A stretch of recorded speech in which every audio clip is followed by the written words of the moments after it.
Hi guys, I'm coming at you from another different angle. I just redid my bookshelves. Aren't they so pretty? They're now in alphabetical order, all of my books.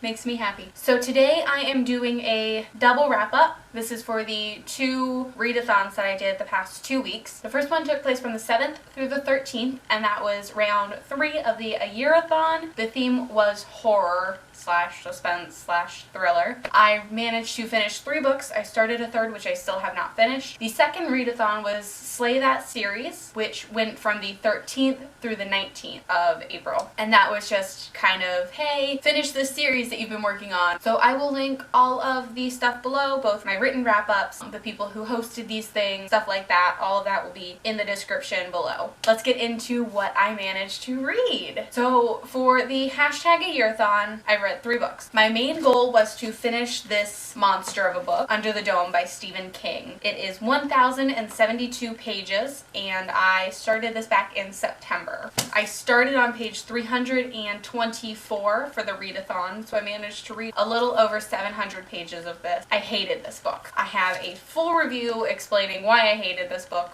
Well, yeah.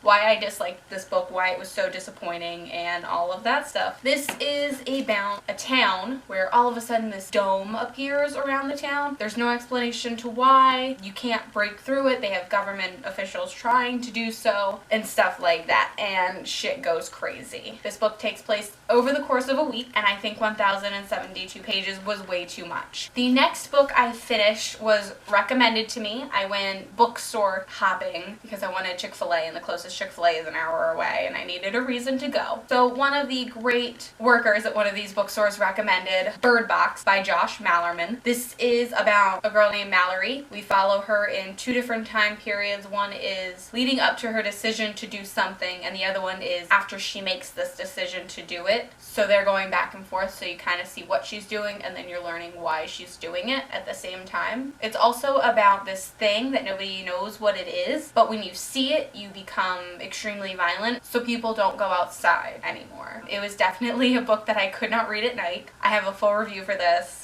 It was fantastic. The 3rd book that I finished was Catacomb by Madeleine Roux. This is the 3rd and final book in the Asylum trilogy. This was a disappointing read. The other 2 books were so thrilling, they were so scary. I didn't want to read this one because of how scary they were. I've been putting this off for months, and it kind of just let me down. I mean, it was a good ending, but it wasn't really that great.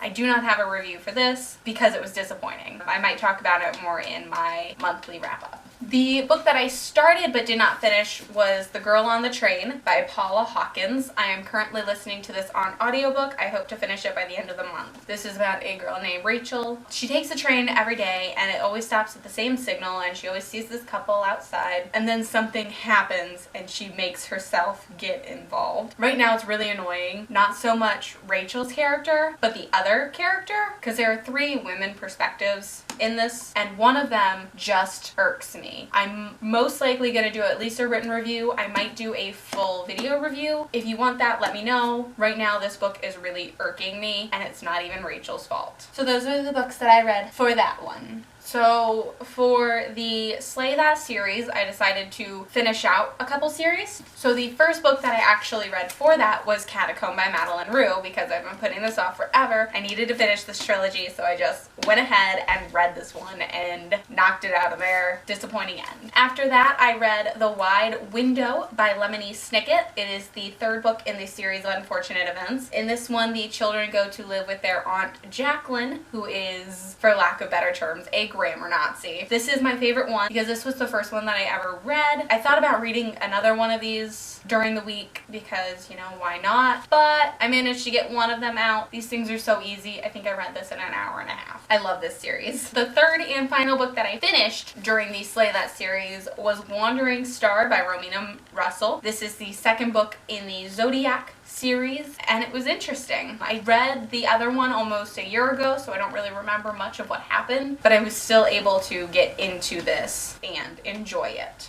The final book that I started but did not finish is Obsidian Butterfly by Laurel K. Hamilton. This is the 9th book in the Anita Blake Vampire Hunter series. This one, we are following her as she goes to help Edward in New Mexico on something. I'm really enjoying it so far. I'm about halfway through still. It's taking me longer than the other ones because some of the other ones I managed to fly through in like a day. This one's taking a little bit longer, but I'm really enjoying it because Edward is one of my favorite characters.